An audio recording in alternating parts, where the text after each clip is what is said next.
Hello friends, welcome back to my YouTube channel Plant Sports and Bonsai. I am Pranav here. বন্ধুগণ আজ আমি আমার তেঁতুলের ফরেস্টের উপর কাজ করছি, ট্যামারিন ফরেস্ট। এটি এটি পাতলা প্লেটের উপরে এই ফরেস্ট আমি শুরু করেছি। তো এর ডরমেন্সি পিরিয়ড চলে গেছে, শীত শেষ হয়ে ফেব্রুয়ারি মার্চ চলে এসেছে। এখন নতুন গ্রোয়িং সিজন। তো এই গ্রোয়িং সিজনে আমি আমার এই ট্যামারিন ফরেস্টের উপর কাজ করছি, কারণ এই গ্রোয়িং সিজনের সময়ই আপনার প্ল্যান্টের উপরে সবচেয়ে বেশি কাজ করতে হয়। প্ল্যান্টকে বুস্ট করতে গেলে এই গ্রোয়িং সিজনেই একে প্রুনিং, ট্রিমিং এবং ফিডিং করতে হবে, কারণ এই সময় গাছ জেগে উঠবে এবং নতুন পাতা কুড়ি ইত্যাদি ছাড়তে শুরু করবে, এবং এই সময় এই গাছের সবচেয়ে বেশি খাদ্যের প্রয়োজন এবং যত্নের প্রয়োজন হবে। তো শীতের সিজনে আমি কিছুই করিনি, এইভাবেই রেখে দিয়েছিলাম, সাধারণ জল দিয়ে যত্ন করেছি। তো এখন মার্চ শেষের পথে এপ্রিল শুরু হয়ে যাবে। তো আমি আমার এই ট্যামারিন ফরেস্টের উপর কাজ করছি। একে প্রথমে আমি প্রুনিং এবং ট্রিমিং করে এবং অবাঞ্ছিত ডালপালাগুলিকে ছেটে দিয়ে এর উপর কাজ করছি, এবং এর যে গুঁড়া সয়েল টপ সেটাকে আমি পরিষ্কার করে নেব। তো প্রথমে এর যে কিছু সরু ডাইব্যাক করা ব্রাঞ্চ এবং আনওয়ান্টেড যে ব্রাঞ্চগুলি রয়েছে সেগুলিকে আমি প্রুনিং করে নিচ্ছি এবং গাছটিকে একটি ওভারঅল আগে শেপ দিয়ে নিচ্ছি। তো এটি আমার একটি ডাবল স্টেপ যে ফরেস্ট, ট্যামারিন ফরেস্ট। এর কিছু গাছ অনেক বড় এবং এর নিচে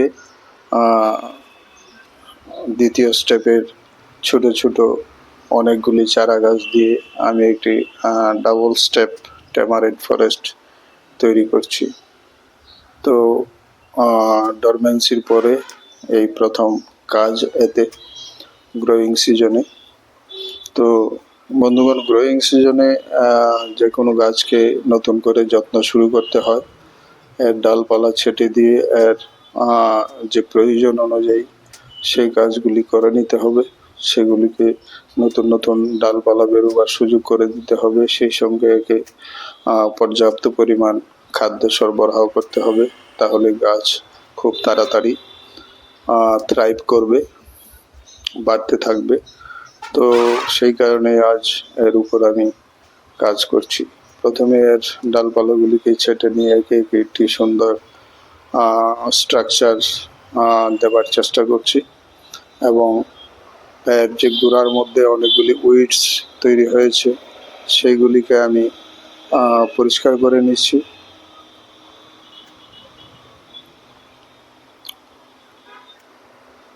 জল দেওয়ার পরে প্রত্যেক গাছের নিচে কিছু উইডস বা আগাছা তৈরি হয়।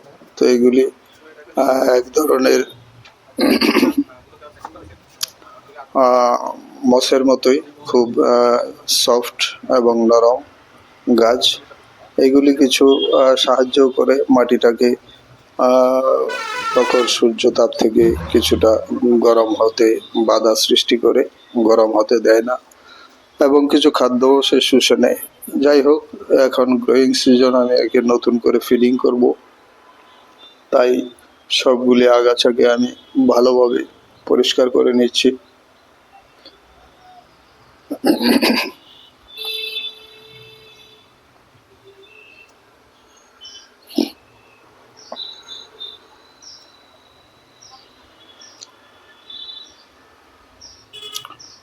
তো আগাছাগুলিকে উঠে ফেলে দিয়ে আমি এর যে টপটা রয়েছে, সয়েল টপটা, সেটাকে পরিষ্কার করছি।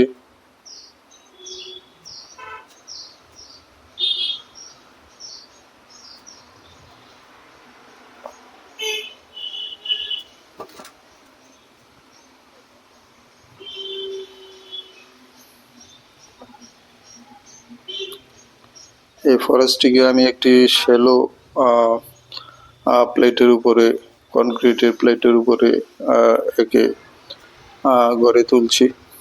তো সেগুলিকে পরিষ্কার করে আমি একটি ব্রাশের সাহায্যে পুরনো পাতা এবং যে অন্যান্য কিছু আবর্জনা জমেছে এর গোড়াতে, সেগুলিকে ভালোভাবে আমি একটি ব্রাশের সাহায্যে পরিষ্কার করে নিচ্ছি।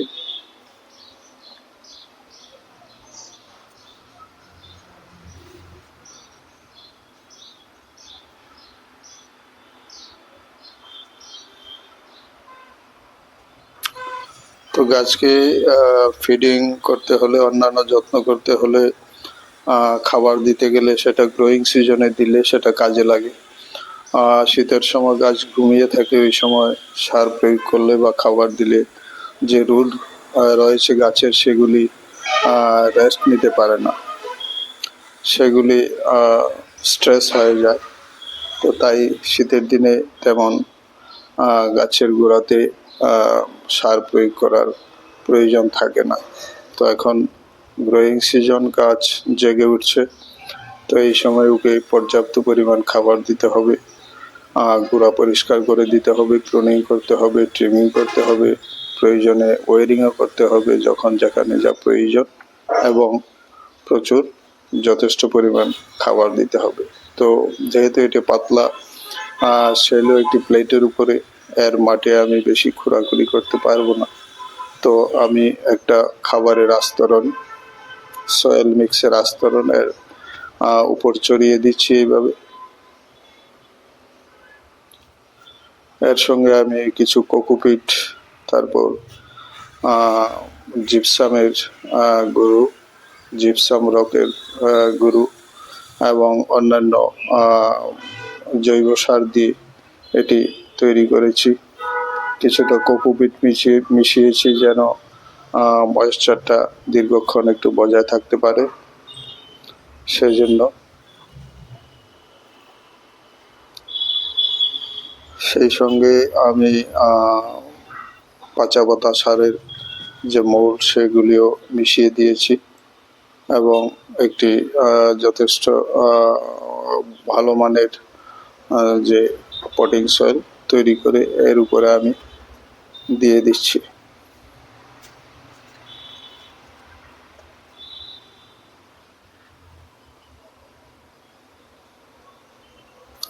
তো আমি এই প্লেটের উপরে, তো এই ফরেস্ট রয়েছে, আপনার লক্ষ্য করলে দেখতে পাবেন আমি দুপাশে দুটো একটু গর্তের মতো করে রেখে দিয়েছি।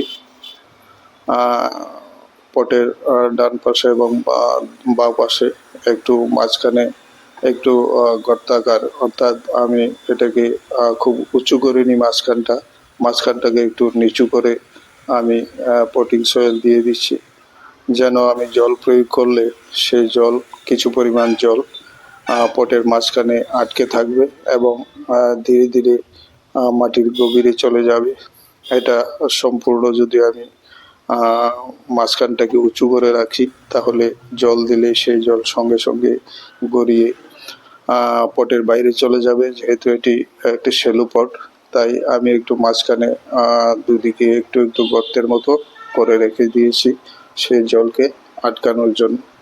তাছাড়া যদি আপনার এই ধরনের গাছ ঘরের বা শেডের বাইরে রাখতে হয় বা থাকতে হয়, তাহলে সেক্ষেত্রে একটি ভারী কাপড় এয়ারপটের চারদিকে জড়িয়ে এই পটিং সয়েলটাকে ঢেকে রাখতে পারেন, তাহলে বেশি বৃষ্টি হলে মাটি ধুয়ে যাবে না, সেটাও প্রয়োগ করা যায়।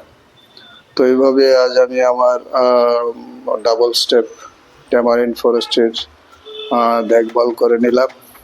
ভিডিওটি ভালো লাগলে লাইক করতে ভুলবেন না। যারা নতুন দেখছেন ভিডিও, আপনারা চ্যানেলটিকে সাবস্ক্রাইব করে রাখতে পারেন। বেল আইকনটি অবশ্যই চেপে দেবেন, সব ধরনের নোটিফিকেশন পেয়ে যাবে। শেষ করলাম এখানেই, নমস্কার।